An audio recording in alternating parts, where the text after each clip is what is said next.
මට හිතා ගන්න බැරි අම්මා මේ ලංකාවේ මිනිස්සුන්ගේ ඇස් ගෙඩි මෙහෙම වැහුවේ ඇයි කවුද කියන එකයි මට හිතා ගන්න බැරි. නිවන් දකින්න කැමති අය අත උස්සන්න.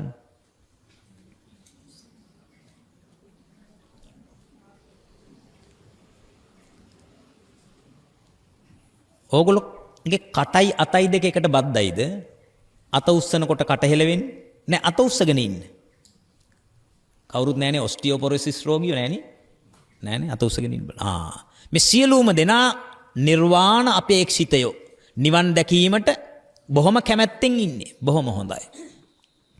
පින්වත්නි, නිවන් දකින්න අත්‍යවශ්‍ය වන ධර්ම කොටාසය මොකද්ද හේතුවක් මත වහලා දාලා නම්, මොකද්ද හේතුවක් මත වැහිලා නම්, එතකොට මේ සත්වයින්ට නිවන් දකින්න පුළුවන්ද? බෑ. විචිත්‍ර වූ, ලස්සන වූ, අලංකාර වූ, නිවනට උපනිශ්‍රේ වන ප්‍රධානතම ධර්ම කොටාසය මොකද්ද හේතුවක් මත වහලා දාලා හරිම කනගාටුයි. සමහර තැන්වලට ගියාම පින්වත්නි, සමහර ප්‍රදේශවල ප ဋ ාණය කිව්වාම ප ဋ ාණය මොකද්ද අප ප ဋ ාණය එහෙම අහනවා. සමහර තැන්වල සමහර ස්ථානවල පින්වත්නි ස්වාමීන් වහන්සේලා පවා දන්නේ නැහැ.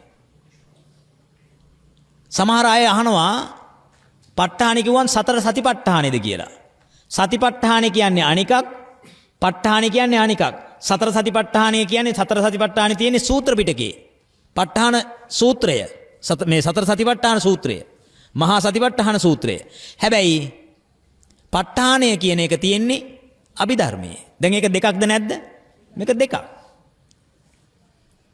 පින්වත්නි, එහෙනම් මේ අත්‍යවශ්‍යයෙන්ම දැනගත යුතු ධර්ම කොටාසය යම් කිසි හේතුවක් මත වැළලිලා නම්, වලපල්ලට ගිහිල්ලා නම්, ඒක අවභාවිතා වෙලා නම්, භාවිතා කරන්නේ නැත්නම් ඔයත් නිවන් දකින්න කියලා උත්සාහ කළාට ඒ උත්සාහයේ ප්‍රතිඵලයක් ලැබෙන්නේ නැහැ. තේරුණා නේද?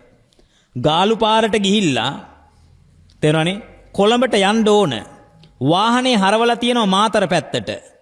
ඔයා කොච්චර තැටමුවත්, ඔයා කොච්චර තෙල් ගහලා තිබුණත්, ඔයා කොච්චර පාගලා ගියත් තරුණ පුතෙක් ඉන්නවා කියන්න බලන්න කොළඹ පැත්තට යන්න පුළුවන්ද? යන්න බෑ. ඇයි? වාහනේ හරවලා තියෙන්නේ මාතර පැත්තට. අන්න ඒ වගේ මතක තබා ගන්න ඕනේ, අපි මේ කරන තරමක් කෙරුවාවල් කරන්නේ වැරදි පැත්තට හරවගෙන. දැන් එහෙනම් මෙන්න මේ ධර්මයේ විචිත්‍රයි, ඒ නිසා තමයි විචිත්තං කියලා කිව්වේ. ඊළඟ එක අතිගම්භීරං. මොකද්ද? අතිගම්භීරං. අතිගම්භීරං කියන එක තේරුම? ගැඹුරුයි. ඔන්න බලන්න, මේ ගැඹුරු ගම්භීර කියන වචනයට ගැඹුරු කියන සිංහල පදය දැම්මා. දාපු නිසා මොකක්ද උනේ? කවුරුත් ඒ පැත්ත හැරිලවත් බලන්නේ නැහැ. ඇයි? දැන් මේ උපාසකම්මලගේ වත්තේ තියනවා කියලා හිතන්නකො, මහා ගැඹුරු ලිඳක් අඩි 200ක් විතර. මෙයා කියනවා ගමේම කට්ටියට මේ ලිඳ ගැඹුරුයි. එහෙම කියපු ගමන් මොකද වෙන්නේ? කවුරුත් ඒ පැත්තට ලං වෙන්නවත් නැහැ. ඇයි ඒ? මේකට වැටුනොත් ගොඩ එන්න හම්බ වෙන්නේ නැහැ. ඒ නිසා මේ ප ဋ ාණය ගැඹුරුයි, අභිධර්මය ගැඹුරුයි. අභි කියන්නේ ශ්‍රේෂ්ඨ කියන එක. මොකටද ශ්‍රේෂ්ඨ? නිවනට ශ්‍රේෂ්ඨම වැදගත්ම කොටස. එහෙනම් අපි අතහැරලා තියෙන්නේ මොකද්ද? අපි මෙච්චර කාලයකට අතහැරලා තියෙන්නේ මොකද්ද? නිවනට ශ්‍රේෂ්ඨම එක, වැදගත්ම එක අතහැරලා. මහත්ය වෙලාවකට ටොක්ක්ක් කන ගන්න හිතෙන්නේ නැද්ද? මේ අපිට ඇත්තටම ටොක්ක්ක් තන ගන්න හිතෙන්නේ නැද්ද? මට නම් ඇත්තටම හිතෙනවා පින්වත්නි, මේ තරම් මේ වචනවත් තේරෙන්නේ නැද්ද අපේ මිනිසුන්ට? නිවන් දකින්න ඌමනාම ශ්‍රේෂ්ඨම කොටස එපා කියලා කවුරු හරි කෙනෙක් අයින් කරා නම් අපි අයින් කරන්න ඕන ඒ අයින් කරන්න කියපු මිනිස්සයා නේද? තේරුණානේ? දැන් ඔබතුමියට කියනවා බත් කෑවේ නැතොත් මැරෙනවා. තේරුණානේ? ඔබතුමියක් දන්නවා බත් කෑවේ නැතොත් මැරෙනවා කියලා. ඔබතුමියට කවුරු හරි කෙනෙක් ඇවිල්ලා කියනවා නෑ බත් නම් කන්න එපා. ආහාර නම් ගන්න මේපා කියලා කිව්වොත් මොකද කරන්න? ඔබතුමිය බද්ද අතාරින්නේ අර මිනිස්සයාද? ඒ මිනිස්සයාගේ වචනේ අතාරින්න ඕන. සමහරු කිව්වා මේක දෙයියන්ට පමණයි. මේවා අපිට නෙමෙයි කියලා තියෙන්නේ කියලා කිව්වා. මං අහන පොඩි ප්‍රශ්නයක්. බුදුරජාණන් වහන්සේ 7 වෙනි වස් කාලේ තුසිත දිව්‍ය පුරයට වැඩලා තමන්ගේ මාතෘ දිව්‍ය පුත්‍රයාට ධර්මයේ දේශනා කරලා තුසිත නෙමෙයි තාවතින්ස දිව්‍ය භවනට වැඩලා මාතෘ දිව්‍ය පුත්‍රයාට ධර්මයේ දේශනා කරලා මොකද උනේ? නැවත වතාවක් මනුස්ස ලෝකයට වඩිනව කවද්ද? හැම දවසකම දානේ වළඳන වෙලාවේ පිණ්ඩපාතේ කරගන්න කොහෙටද වඩින්නේ? උතුරු කුරු දිවයිනට වඩිනවා. උතුරු කුරු දිවයිනට වැඩලා පිණ්ඩපාතේ කරගෙන නැවත අනෝතත්ත විලගාවට හිමාලේ අනෝතත්ත විලගාවට වැඩම කරලා මොකද්ද කරන්නේ? සාරිපුත්‍ර මහා රහතන් වහන්සේට දානේ වළඳලා අවසානයේ අද දවසේ මෙච්චරක් මම බණ කිව්වා කියලා මාත්‍රිකා ටික විතරක් කියනවා. තේරුණානේ?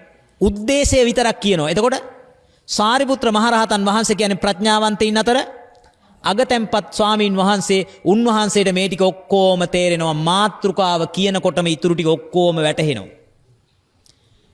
සාරිපුත්ත මහරහතන් වහන්සේ තමන්ගේ ගෝලයේ 500 දෙනාට උගන්වනවා. කවුද ඒ ගෝලයේ 500 දෙනා? කවුද ඒ ගෝලයේ 500 දෙනා?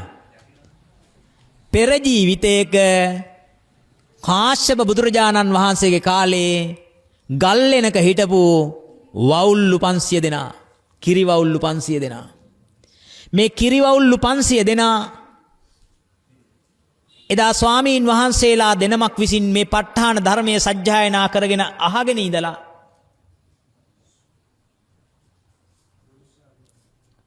උපාසකම්මගේ ඇස් දෙක ඩිම් වෙනවානේ. බලන්න කිරිවවුල්ලු තරම්වත් අපිට පණ නැහනේ. ලැජ්ජයිනේ. තේරුණාද කියන එක? ලැජ්ජ වෙන්න manuss ලෝකෙ ඉපදිලා. කිරිවවුල්ලු තිරිසන් අපායේ හිටපු සත්වයෝ උඩ එල්ලිලා අහගෙන ඉන්නවා. ඒ සද්දයට පැහැදෙනවා. ඒ සද්දයට අම්මා කිරිවැවිලියෙක් නෙමෙයිනේ. නෑනේ. manuss ලෝකේ manuss දුවක්නේ. එසා මතක තබා ගන්න අපි මේ manuss ලෝකේ සුගතියේ ත්‍රි හේතුක හෝ ද්වි හේතුක ප්‍රතිසන්දියක් ලබලත් අපිට වවුල්ලුන්ට තරම්වත් මේක කරගන්න බැරි වුණොතින් අපි තිරිසන් සත්තුන්ටත් වඩා අන්තයි කියලා ලැජ්ජාව බය ඇති කරගෙන මේක අහන්න. එදා ඒ වවුල්ලු 500 දෙනා මේ බණ අහගෙන ඉඳලා මේ ප ဋ ාණ සජ්ජායනාවට හිත පැහැදිලා මැරිලා ගිහිල්ලා ප්‍රතිසන්දි ලබනවා දිව්‍ය ලෝකේ. කාශ්‍යප බුදුරජාණන් වහන්සේගේ කාලේ ඉඳලා මගේ සම්මා සම්බුද්ධ ගෞතම බුදුරජාණන් වහන්සේගේ කාලයේ දක්වා දිව්‍ය ලෝකයේ අධික සැප විඳිමින් භුක්ති විඳිමින් ඉඳලා ඊට පස්සේ මොකද වෙන්නේ? මගේ බුදුරජාණන් වහන්සේගේ කාලේ ඉන්දියාවේ පහළ වෙනවා මිනිස්සුયો වශයෙන්. ඒගොල්ලෝ තරුණ කාලෙම පැවිදි වෙනවා. පැවිදි වෙලා සාරිපුත්ත මහරහතන් වහන්සේගේ ගෝලයෝ 500ක් බවට පත් වෙනවා. අන්නේ 500 දෙනාට තමයි උගන්වන්නේ මොනවද? මේ අභිධර්මය උගන්වන්නේ. උන්වහන්සේලා ඒ වස් කාලයේ ඇතුළත මේක ඉගෙන ගන්නවා. ඉගෙනගෙන අවසාන වෙනකොට මේ අභිධර්මය දරාගත්තු රහතන් වහන්සේලා 500 නමක් බිහි වෙනවා. සාදුකාරයක්වත් දෙන්න එපා ඉතින්. බලෙන් සාදුකාරයක් පවත්ව ගන්නට වෙලා තියෙන්නේ. ඒ කියන්නේ මේගොල්ලන්ට මේ කෙනෙක් රහත් වුණා 500ක් රහත් වුණා කියනකොට දැනෙන්නේ නැහැ. ඒ කියන්නේ ශ්‍රද්ධාව බොහොම දුර්වලයි. අද ඔක්කොම ටික හදලා යන්න වෙලා තියෙන්නේ. තේරුණානේ? ශ්‍රද්ධාවයි ප්‍රඥාවයි සාමාන්‍ය දැනීමයි මාර පාර්ශ්වික තිනමිද්දය ආදී ධර්මයන්ගෙන් ගැලවෙන විදියයි ඔක්කොම එක පොදියට හදලා යන්න වෙලා තියෙන්නේ. නැවත සාදුකාරයක් පවත්වන්න. හොඳයි.